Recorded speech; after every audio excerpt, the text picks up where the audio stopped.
Brahma Vishnu Devo Mahe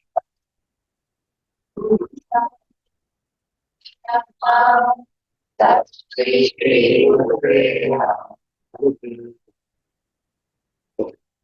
So we have come now almost to the main topic today. We have seen Atma, but once you know Atma, what is the phalam of it? What is the benefit of knowing Atma? This is what is going to be the next two topics. Jiva, Aishwarya, Ekyam, and law of time. So these are the most important topics. Anything we start, we should know what is the benefit of it.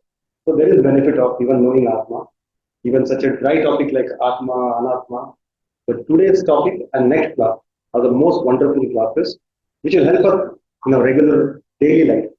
So let us see what is the meaning of Jiva, Aishwarya, and Aruna madam, please. We have taken about Ekyam, which I believe is nothing but moksha. Once we have understood this and once we are able to follow this, we have attained moksha is what I think.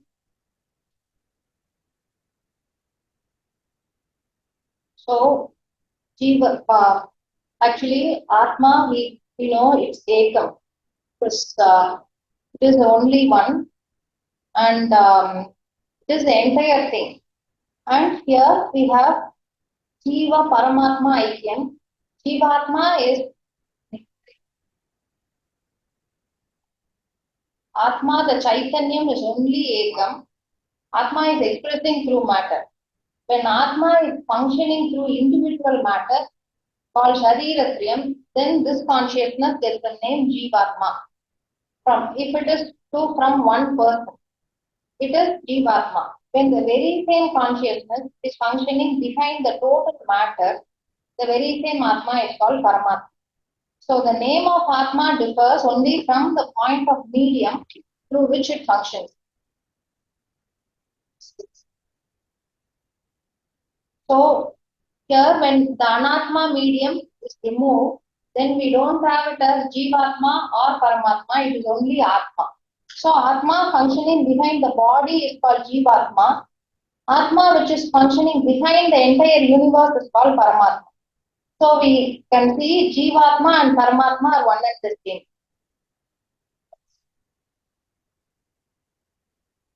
So we have seen this in a lot of classes. What is the relationship between Atma and Anatma? It is the dependent relationship or the supported relationship. Matter depends upon consciousness to do its existence, but as well as for functioning. But consciousness does not depend upon matter for its existence. From the first class, it's neither a part product of it is neither a part product of the body. So there we have read Atma requires only a medium to prove. So that is why we have body. So here consciousness is totally independent. It is Swatantra. Matter is Nitya or Paratantra. Yeah. Nitya or para. Yeah. Out. Anatma. So here, for that we have seen so many examples like clay, pot and clay, and see even water and ocean. Yes. So like that, Atma is, so we have gone through in many classes we have seen what the difference between Atma and Anatma. So Vedantic teaching is presented in three statements. Parmatma is satyam, Anatma is mithya, and Jeevatma is identical with Paramatma. This is the Saramsa of Vedanta. Are we okay with this? Okay. Sir, entire crux of the entire teaching is that Paramatma is the only Satya. Whatever you are seeing with your five senses, touch, feel, taste, is all Mithya. Like in the night when you sleep, your senses are not active, but you still see dreams. When you wake up, what happens? So is it Mithya or Satyam? But when you are in the dream, you are completely seeing everything, right? Yeah, obviously, sir. The appearance is like a mirage. Dream is like a mirage. Dream is like that horizon. Dream is like a oasis, which is not seen, but not there, but is seen. So now you take that dream as your what we are seeing through our five senses, also a dream. Then will you accept it?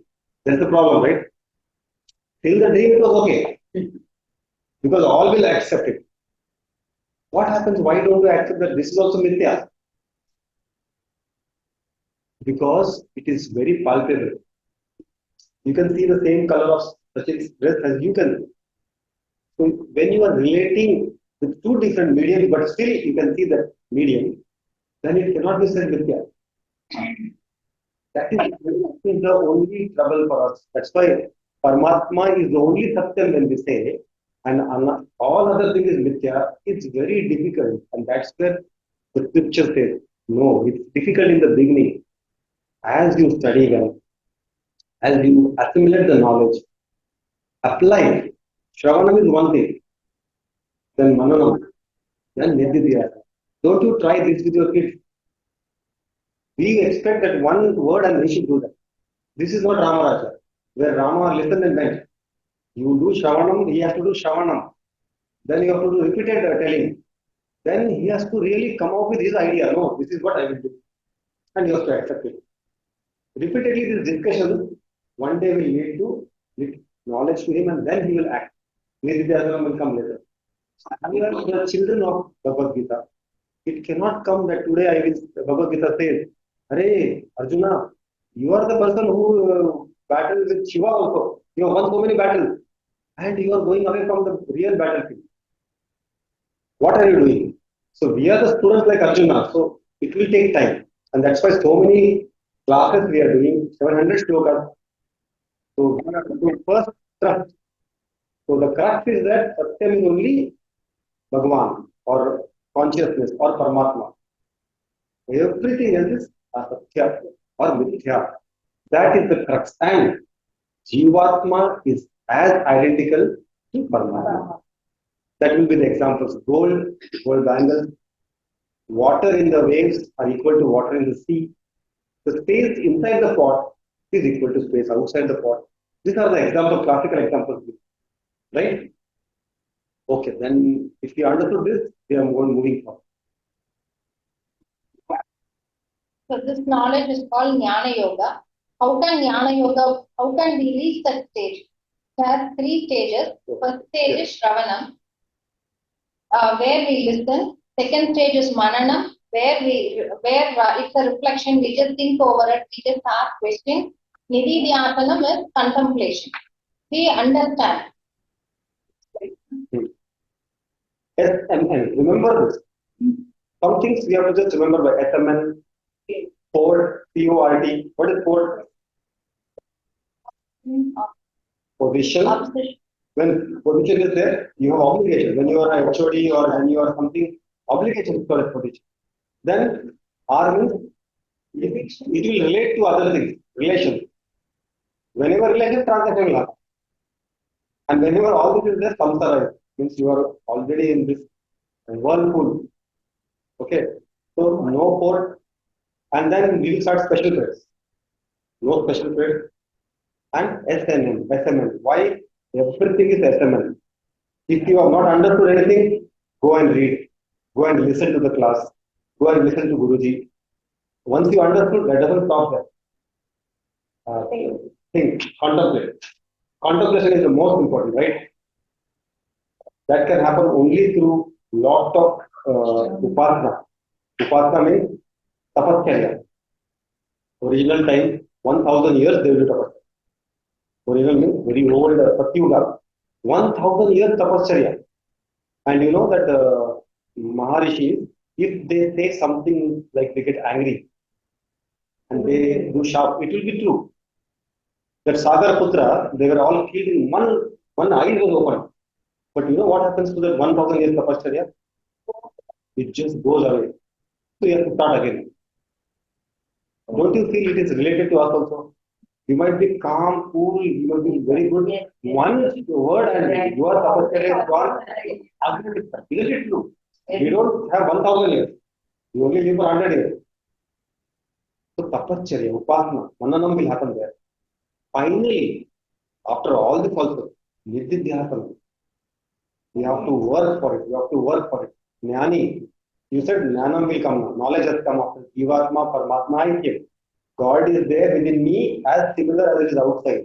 The pot as well as the outside space is same. Okay, understood. But today I have to go and admit some new students. I have to face some new parents, new pot. How do I do that? That is only possible with this knowledge when it is applied. Otherwise, a big knowing doing gap will exist. Knowing doing gap increases. You got a degree. Many doctors now getting degree, not able to apply. Knowing doing gap. Even MBBS person can do better thing because he is doing. And 10 years after MBBS he studied. Knowing doing gap. That same thing will happen. Someone like you, Arundhati, I always praise Nitya. Not that you are not, we are not good, but how that knowing and doing gap is reduced. When you reduce that knowing doing gap, then you are absolutely moksha free. That is what is this meaning of Ravana, Manana, Niti. Clear? We are all clear? Okay. So Now, Shravanam. Shravanam is actually systematic and continuous study for a length of time from a competent guru. Here, competent guru is very, very important because the guru should be able to teach us and clarify all our doubts. So here Swamiji connects says like how we build a house. If we lay all the bricks, we have discussed this also in the previous few classes. If to construct a house, if we get bricks and if just the bricks are just lying there, it's just a pile of bricks. Only when it is planned and arranged well, that will turn into a beautiful house. Again, continuous and systematic study. Here, if we build one wall, if we just keep a row of bricks and we apply cement over it, and if we just leave it for months together or even few weeks, again, it is not easy to go put the second line of bricks. So it should be a continuous process. Then only we will be able to have a proper wall, a proper room. So gradual build up from beginning to end. It should be like building up a connection from one topic to another. We cannot just be reading here and reading there, and some people read so many different things and they just pile up everything. It's just like how a pile of bricks is lying down all over the place. It should be neatly arranged. It should be our classes also should be a study of scripture should also be continuous, and there should not be a break in attending classes. It cannot be short study, and it needs a minimum period of time. We can only gather the ideas and know, and we never ask questions during the first thing Shravanam period. We just wait till we listen to everything, wait till we read everything. So that is Shravanam. The second stage is Mananam. so I will add here, my Guruji Ambedkar says, Shravanam should be, there are three types of Shravana. You are coming to the class, listening, there only you forget, not even out. Second is you are taking notes. One day I will read. But third thing is you are preparing yourself to whatever you have learned to transfer to someone else. That third part is Shravanam. That Shravanam is the best. When you make a note here by properly understanding, listening, because you have to teach someone, means it should be here. That Shravanam, the third party Shravanam, means you going to go and speak to someone, is the best Shravanam. First two are not that it is bad, at least they are coming and sitting in the class. But if they forget, they think that books have been noted down, but you have to refer to the notes. That is not 100%. That's what is the Shravanam should be very immediately gone, uploaded here, ready to download, ready to transfer. Because finally, what we are saying, we want to become Jati or Karma or Guna Brahman. What Brahmana you want to become? What does it mean? Brahmana Janati iti Brahmana. Whatever we are studying is Brahman, consciousness. Who knows this is Brahman? But what a Brahman, what to say, the caste also, they supposed to only preach. They have to know properly and preach. So that is by jati. But we can all be guna brahman, that we are learning this, keeping in the mind, and we are ready to transfer it. That is what is person who is a guna brahman, and we are all like that. So, and that's why this every time we are giving each one of you. You understand how difficult when you have understood everything, we can see jeevatma, parmatma, Ekyam. But it has to be transferred to each one of them. Individually, they should understand what is jeevatma, parmatma, Ekyam. What are the benefits if you do that? How to do it? By Shravanam, Mananam, Vidhi. Shravanam, you have finished. We go to Mananam. Mananam is the connection which solves big problems.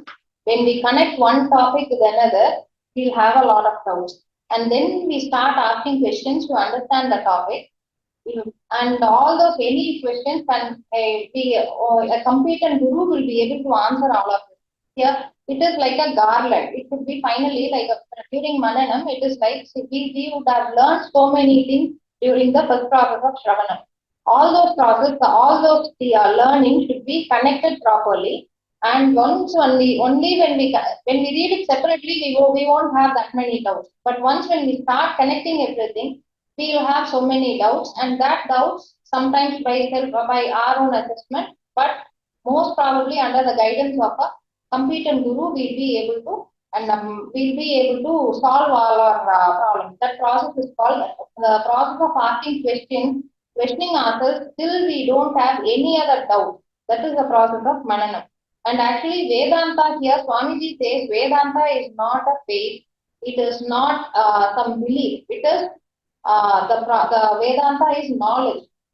So sometimes in so many religions or some other where we are not allowed to question the Guru, which is not entertained.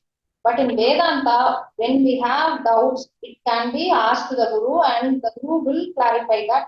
So that is the process of Manan. Exactly. So many of the other religions or other followers, only one word. This is God, other thing is not God. That's it.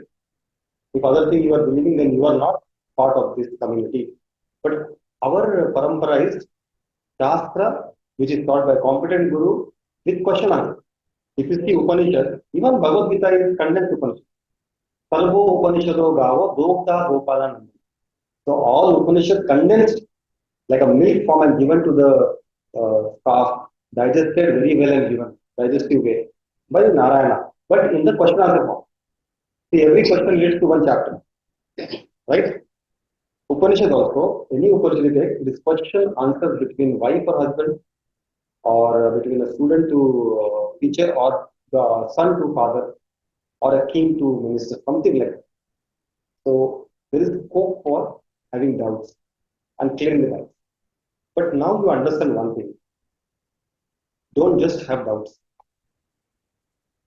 Because one doubt, if it is cleared, you should not have another doubt. It should be a genuine doubt. What happens is just to ask some doubt, some student will ask. That's why Dakshinamurti, if you see Dakshinamurti, he is teaching in silence. Buddha taught in silence. Rajneesh Osho also was quite few years in silence. Many people come to finally that you have to be your own guru. If you read, that's what. First have Shraddha, listen, then have patience that this answer will be given either by Guru or in self contemplation. Punya Papam. What is Punya Papam? We all know now. But you cannot say, oh, this person is doing Papam, so is it right? You first tell yourself what I am doing, whether it is Papa for me. So contemplation, sitting quietly, that is Mananam. Not only asking question to Guru, be your own Guru. Scriptures are like a mirror. They will only show you mirror. What you see in your mirror? Means what? All what you are doing, your conscious is completely knowing it. So if you want answer, just see the mirror. Finally, you don't require the mirror also. You don't require anyone. That is the whole way of our Guru Shishya Parampara. The good Guru, the great Guru will teach, not just to eat. He will teach how to prepare everything from the beginning. So he can go away and teach someone else. And this student can be a guru. So this is Manananda. Okay. Now we'll go to the next. So the third stage is nididhyasanam, where when all the questions will be answered and now it's cleared until I confidently say, I am the Paramatma, Aham Brahmasmi, I am immortal, I am. This is the during the Mananam process, we should come to believe, we should come to understand that I am Paramatma, Aham Brahmasmi, I am immortal, I am all pervading, I survive the death of the body. So we associate ourselves with the Atma and we just leave the body, we go to the next stage. So that is during the process of Mananam. Whenever you have doubt about I, then it's very difficult to say I am the Atma, I am everywhere, no? But I'm only here. So you're talking not to this limited body mind. We all learned gross body, Sukshma Sharira, Sthula Sharira, Sukshma Sharira, and finally Karana. So we all know Karana Sharira has no end, no beginning. So it is everywhere. It was this Janma that we are completely understanding. But dwell into that understanding. When we say I, it is not the lower I, it is the higher I, the real capital I, not the small I which I consider as a chain and all. It is the higher I when you speak like that confidently. I am Nitya, Shuddha, Satya, Sarvagata, all that when you are giving that attributeless attributes means it is your higher I, which is there in you. Only thing is we are limited because understanding of lower I only gross body.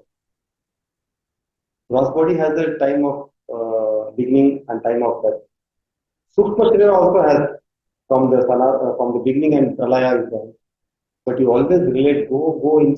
Mananam is go more inside to the Karana Sharira, beyond Karana Sharira. One of the Upanishads will tell about Omkara and Atma. Similarity between Omkara and Atma. Because when we say Om, U, Am. So when you say this through, is there silence in all of that?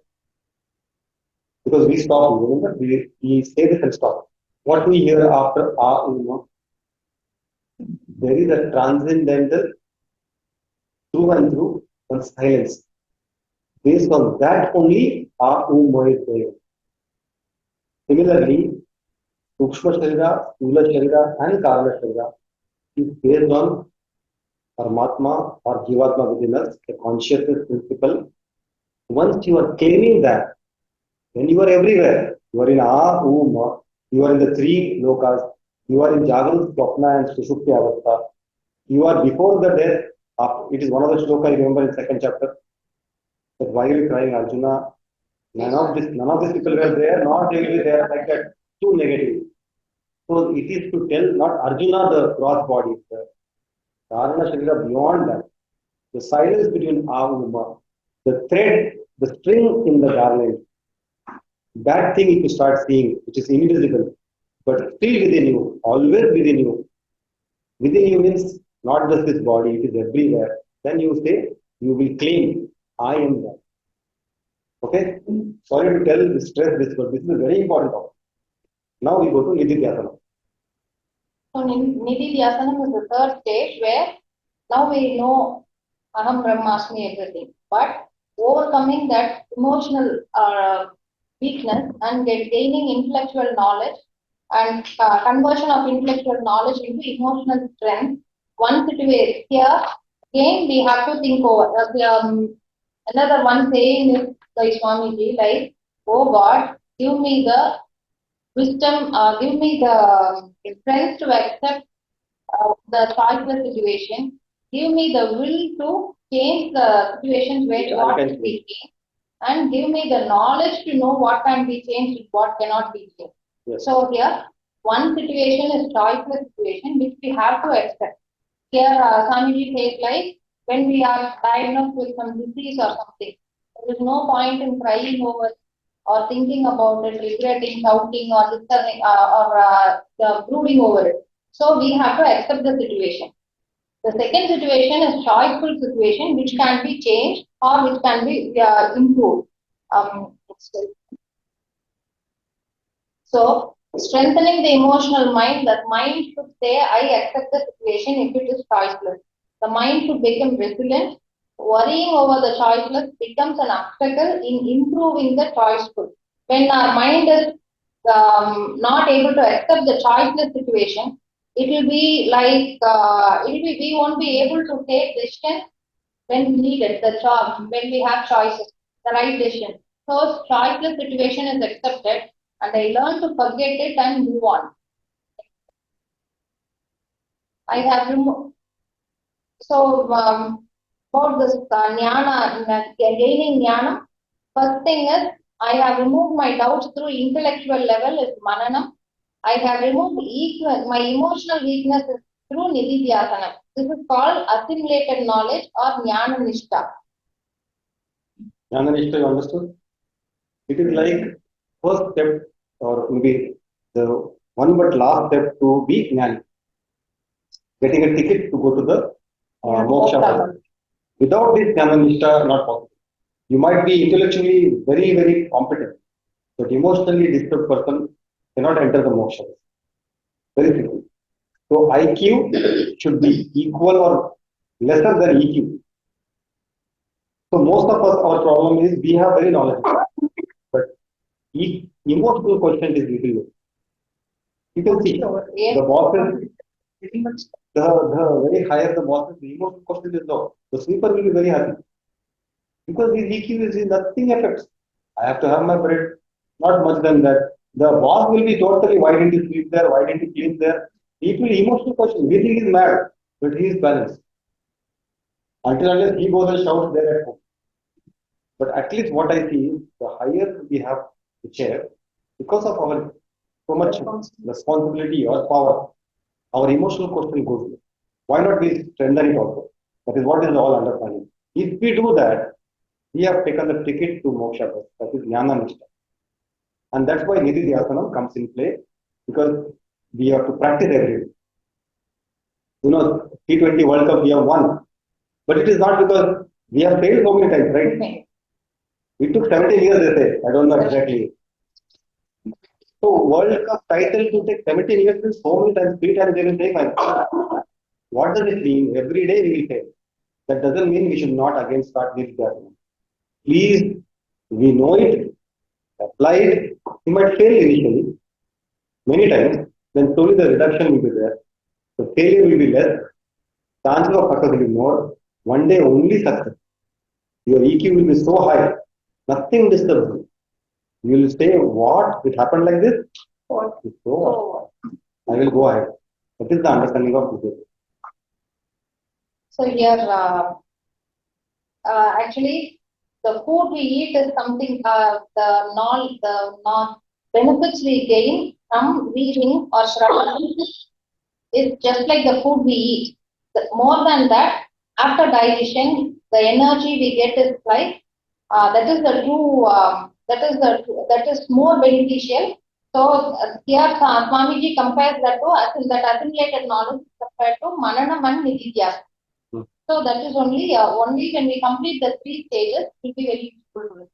So Shravanam is done with the help of a teacher, like reading scriptures. Mananam, we are questioning ourselves, we have so many doubts, it is done with the help of a teacher, or we can self-inquiry, we can do Mananam. But Nididhyasanam, it has to be done only independently because that is we have to practice, we have to accept things. So that no teacher can help, it is to be done by us only independently. This is called gaining jnana. All three together is called jnana yoga. So next is jnana phalam, the benefit of this knowledge. So what is the benefit? The one benefit is before death itself, where which is called jeevan mukti, and the other one is after benefit, videha mukti, which is for where we get attain moksha. What will be the best? Videha mukti. Oh, jeevan mukti. Any doubt? Any doubt? What will be one of these two are there? One is benefit that after death you get mukti. Another is before death. Yeah. Oh, what was the best? If I ask you. Jeevan mukti, sir. Both are best. The only thing is, like we did the karma yoga is incomplete without jnana yoga is not possible without. Same way, this is my concept totally. Not even I'm not going to quote Swamiji. See, if you If you are jeevan mukta, what does it mean? You have done SMN, understood everything. You have jnana nishta. Any time death cannot come. Yamaraja will come anytime and take it. So that means you are prepared. The examination can come anytime. Doesn't matter for me. Today, moment, if I am Jeevan Mukta, I don't have any remorse. For my property, I should have put a will. Oh, how do I see my child growing? Nothing. Then what will happen? 100% Vidya. Now take another example. No Jeevan Mukta. I'm reading. Oh, still time is there, no ICU, or at least I'll get time in the ICU to read or assimilate. Sometimes we have chances, no intubation. That time someone will tell me, now you can get moksha. But is it possible? Tell me. Yes. No. So what I'm saying, I have given two examples. You think over it. I have contemplated on myself. Jeevan Mukta 100% Vidya Mukta. Without Jeevan Mukti, Vidya Mukta is not possible. you think it. Is it Not possible? possible. So I don't know how many of you, Madam has gone to the higher, if you go to Kailash or if you go to Mount Everest, Kanchenjunga, whenever the altitude is there, and the Shastras are like the oxygen cylinder. You take it from beginning, as Asatalasana, Nididhyasana, you start from beginning. So when you reach the peak, you are already okay. Otherwise, you will not even remember what first step, which step I should take, you fall down. So coming to this, that if you have that complete trust in Shastra, and if you are doing SNL, means you are Jivan Mukta. Once you are Jivan Mukta, don't worry about Vidya. Even though it is best. So our culture is like that. But when you see that one of my students' mother told, sir, she wants to come, but her grandmother doesn't allow to read Bhagavad Gita. Even keeping the Bhagavad Gita book in the house is not allowed. Because they think it is Mahabharata, war, Kalesh, and it is to be not done now, at old age. But now you tell me, is it possible to do everything at old age? So at least this understanding is very clear. Shastras are very correct. Our understanding is wrong. And maybe the few generation they have diluted so much. Now at least this generation should do to the next generation that start as early as possible. As SMN about Shastra, because it doesn't take to deviate from your work. It makes you more focused on it. It gives you more energy and clarity on decision making.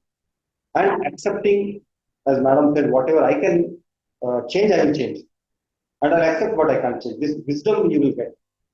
So, Jivan Mukta, I feel we all should be Jivan Mukta. Aim for Jivan Mukti. 100% Hriday Mukti will. Reverse way, I don't know. I'm not a correct person to say.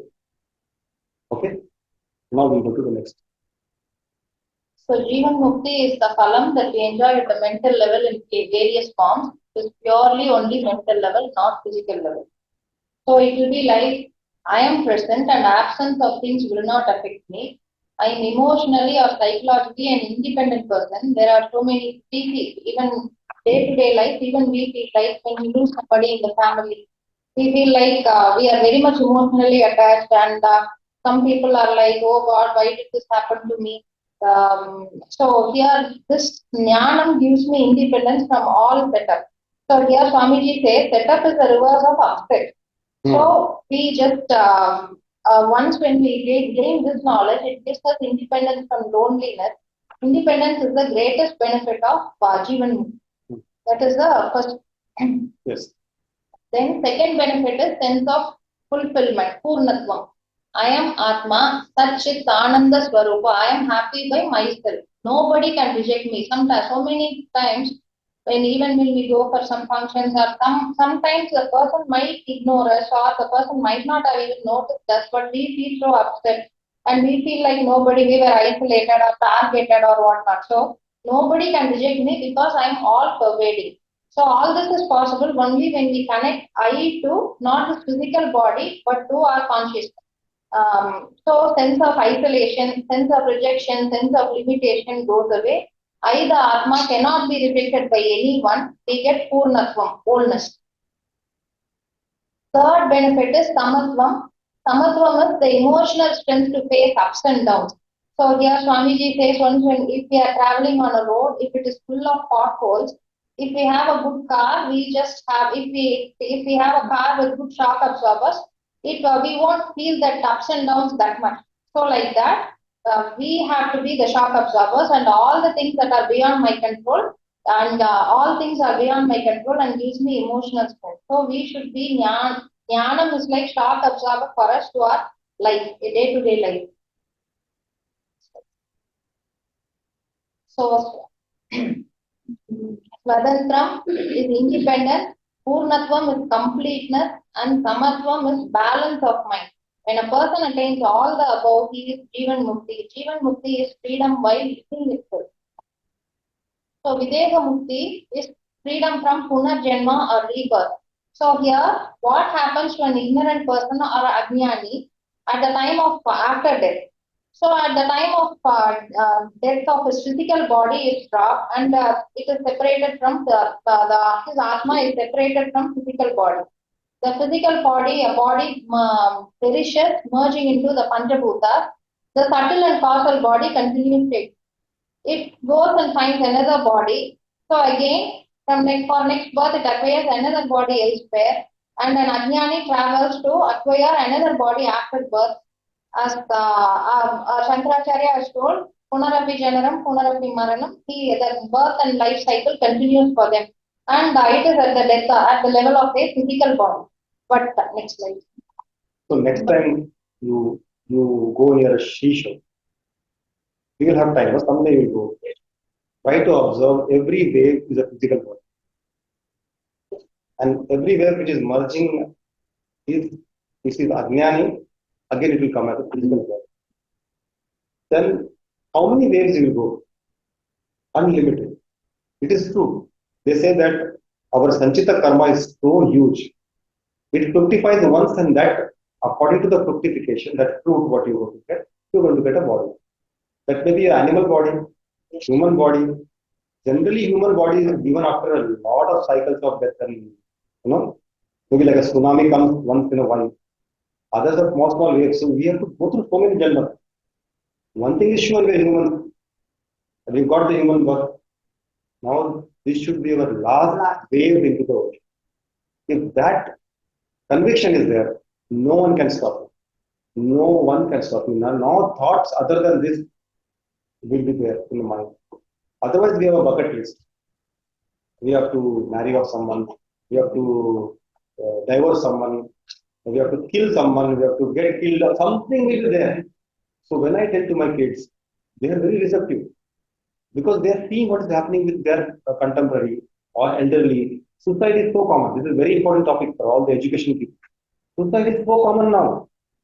Like divorce was not very common, it's accepted now. Isn't it? Suicide will be accepted. The more our society will become more very fast, the suicide rate also will be very fast. So every person who has understood and tried to kill his own Sula Sharira, if he understands, by just killing myself in this Janma, I have to take 33 crore Janmas again to come. Which fool will do that? Isn't it? So this is a subtle message that Videhe Mukti, they come or not come, Jeevan Mukta Yudhi. So very important message that gross body will go and come again. Sukma Sharira will take another body. SIM card will take another mobile. You have to break the SIM card. You have to be the roasted seed. Then only you can call yourself man. Yes, Krishna says like some people changing clothes. People keep changing bodies. Yes, second chapter. Yes. So what happens to a jnani after death? So here all three bodies merge into the physical body merges into the Panchabhuta. Here the three bodies merge into the Samashti, and Stula Shariram merges into Stula Prabanja, Sukma Shariram merges into Sukma Prabanja, Karana Shariram merges into Karana Prabanja. This means Jnani does not survive as an individual, but he survives as the Samashti, as the total. It is like how a river when it merges into the ocean, when it goes to the ocean, the river cannot be identified as an individual river. A river like Ganga, Yamuna, it is a part of an ocean like that. Or the for a jnani, he is no more recognized as an individual, but he is the old. Like Beautiful example. See, river, we all know it starts from somewhere and finally it ends to ocean. When it is taking a journey, how many turns will come? How many people like Ganga you see if you gone to Bihar, oh my goodness, you can't forget about tasting the water, you can't go near the water. So many dirty bodies, everything is inside. But when Ganga starts at Rishikesh, even beyond that, Gupta Ganga, Haridwar, even beyond that. So you should see the clear water. You can just taste it. But it takes its journey. As a jnani, it knows my journey is from here to merge to God. Right? Stula Sharira is what we see. Then the Sukshma Sharira, the evaporation is happening. When it is merged to the sea, hot sea waves, they evaporate. Then finally it condenses. So all this, Stula, Sukshma, and Karma, they all finally are merging into nothing but water, the pure water, like pure consciousness. We may have any medium. We have done all this. Samishti means the cosmos. Okay? And Vyashti means our macrocosm, microcosm, macrocosm. So all three are made up of all three things. So we have to give up all the three in different forms. It will automatically happen. So that's what we have to understand. so he is no more called jeevatma. Only body is there. The jeevatma can be applied. But now when there is no body, he becomes the one with parmatma. Jeevatma becomes parmatma. Deha mukti is nothing but freedom from poonarjanma and moksha. Hari Om. Hari Om.